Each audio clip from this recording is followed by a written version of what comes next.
Hello everyone, welcome to Arisha's mom cooking and blog. আজকে রান্না বান্না শেয়ার করব। আজকে শুধুমাত্র এই রেসিপি না, 4-5টা রেসিপি শেয়ার করব।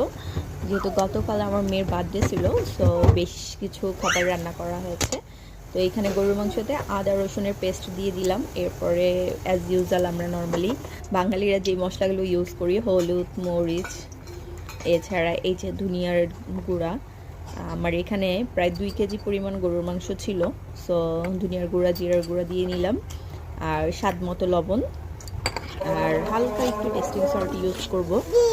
আর এটা রেগুলার ইউজ করি না, সাথে শুকনো মরিচ দিয়ে দিয়েছি এবং রান্নার মাঝখানে আমি কিছু কাঁচামরিচও দিব। আর এখানে এলাচ, দারুচিনি এবং তেজপাতা দিব। আর সাথে কিন্তু বেশ কিছু পরিমাণ প্রায় পেঁয়াজ কুচি দিয়ে দিয়েছি এবং ভালো করে মেখে নিব। আর এখানে যেহেতু মাংসের চর্বি ছিল, তো অল্প পরিমাণে তেল দিয়ে দিয়েছি। তো ভালো থাকবেন। আসসালামু আলাইকুম।